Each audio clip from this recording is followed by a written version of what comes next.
Blaster's red, Soundwave is blue, and I'm sitting here with a toy to review.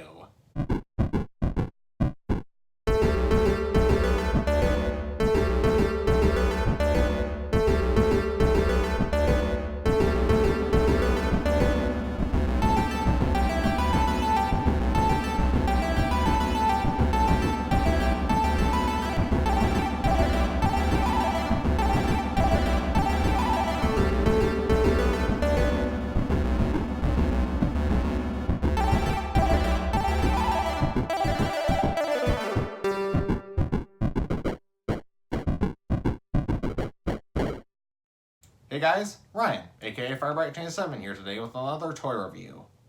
And today, we'll be talking about the deluxe class Ironhide from War for Cybertron Trilogy Siege. So I was there a 4-episode gap where I didn't review Transformers. Well, that's because I don't have that many Transformers. If I'm gonna make this like a weekly show, then I'm not going to be able to make it on Transformers alone. The show is called It Figures, not It Transformers. If the show was just about Transformers, I'd call it something clever which has to do with Transformers. The reason I call the show It Figures isn't just because I'm reviewing toys from Transformers. I'm reviewing action figures in general. In fact, the next episode is about a little thing I brought home from Brickworld. Of course, before we move on, we are forced to cover the tragic and sad history of Ironhide toys. A legacy of star-crossed lovers, romance unfulfilled, and of course, anime girls with massive boobies in skin-tight spandex.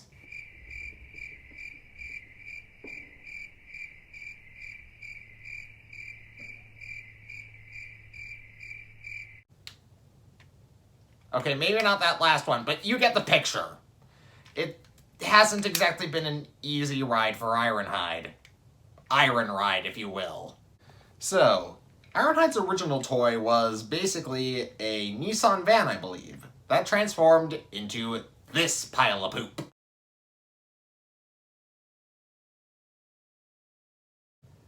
Yeah, it doesn't look like Ironhide as we know him proper.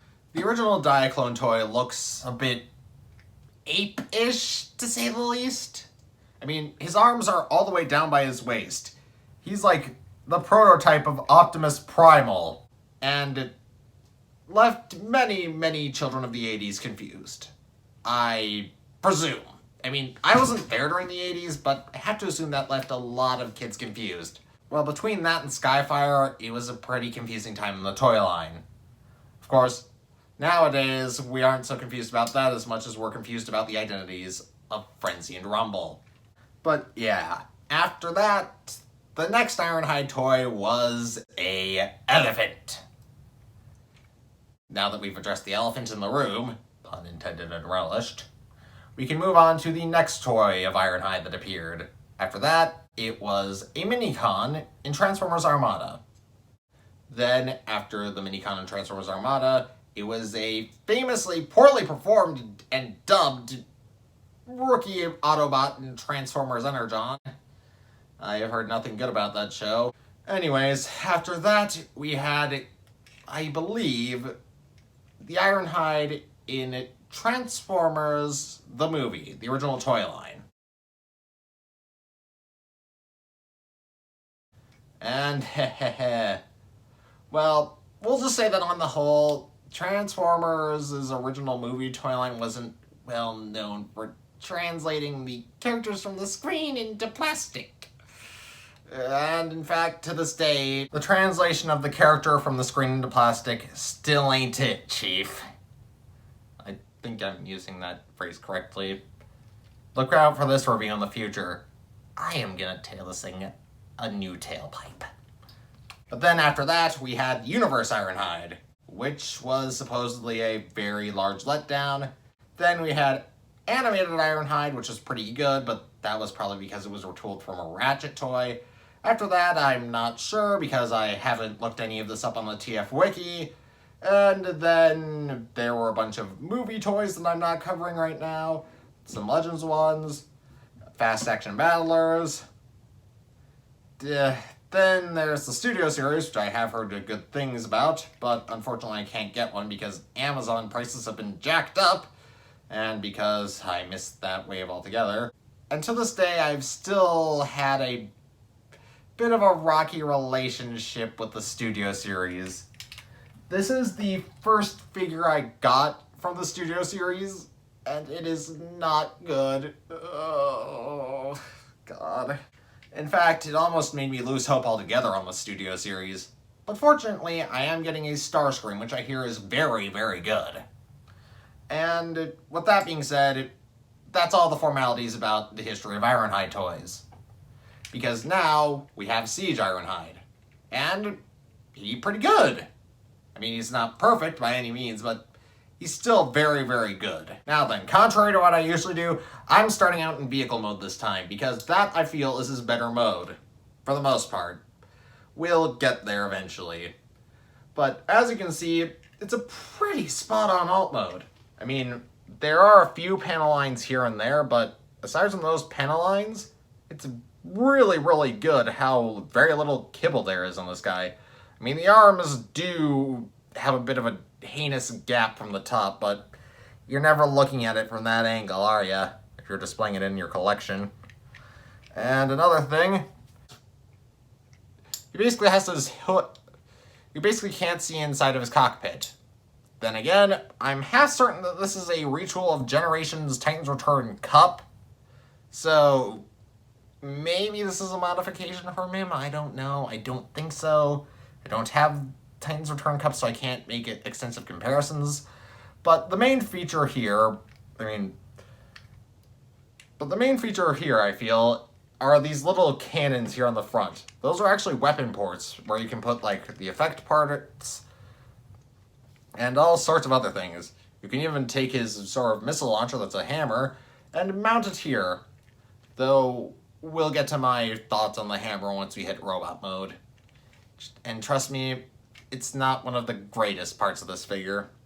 So yeah, we've also got a pair of decent headlights up here, which are perfectly painted. I mean, there isn't a single paint smudge on here, I don't think. We've also got a nice Autobot brand up here on his chest, or technically windscreen, lower part of his windscreen. We have a nice stripe of gold paint here along the sides of both doors. I mean, supposedly doors. Now that we've gotten on with that, let's discuss battle damage. Siege's whole thing is this battle damage, sort of like dry brush effect. It's not particularly good dry brush, but I mean, it's better than Steelbane from the last night. We've also got some nice windows painted here, and some better damaging here up the front. Now then, let's go transformation. So in order to transform him, we're going to first pop open these containers here, these shell halves, pull the legs up, pull down these panels, pull the legs apart, close up these shells over the legs, pull down these panels, and okay, this is a problem I've had with my copy of the figure. You see here, this little hole where the sort of these little pegs for the panel are supposed to go. One of them was mismolded slightly. The Siege figures, in my mind, have had a bit of a quality control issue, but they're passable for the most part. Now then, in order to transform the upper half of the body, we'll pull down this bar, grill thing from the robot mode, swivel this around, pull the arms apart, pull open the chest cockpit, click the bar onto the top of the robot shoulders, swivel up the head, close up the chest, and what you're going to want to do is, you see this sort of tab bar here, and you see these little sort of tab holes here. You're going to want to fold those into those. And bam, we have Siege Ironhide in robot mode. In robot mode, Ironhide is very poseable. He's got a nice thigh swivel, a knee joint, an ankle pivot, a bicep swivel, an elbow joint, a wrist swivel, a head swivel, and a waist swivel. Oh yeah, the head's actually on a ball joint of sorts, though it's kind of limited by the chin. We've also got this hammer, which I believe is actually done better with the battle damage than the robot mode has.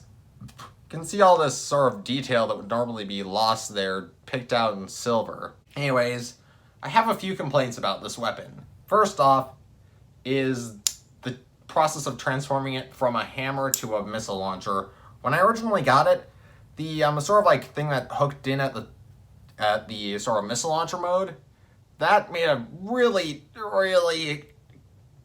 sort of horrifying snapping noise whenever I transformed it. Unfortunately, I can't show that to you since now it's been too long and I've kind of worn out that tab a bit. But just know that it made a horrific snapping noise whenever I transformed it. Secondly, on the instructions it shows that these pegs are a bit longer.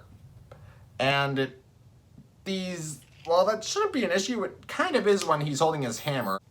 Though having said that, it is an extremely cool hammer. And overall, I think ironhide is very good. Oh, one thing I should also mention about all of the Siege figures is that they've got crazy awesome sculpting on all of their limbs. Look at this stuff. I'm not sure if it'll come across on my phone camera, but just so you know, there is a lot of unnecessary detailing here that I think would have been better to pick out with the battle damage silver paint. However, having said that, I believe that covers all of Siege Ironhide. He is a very good toy, though if your figure's anything like mine, it's a little flawed, but acceptable, and more than worthy of being an Ironhide toy. In fact, I'd go as far as to say that this is one of the best Ironhide toys ever. So with that being said, I am FireBite27, over and out.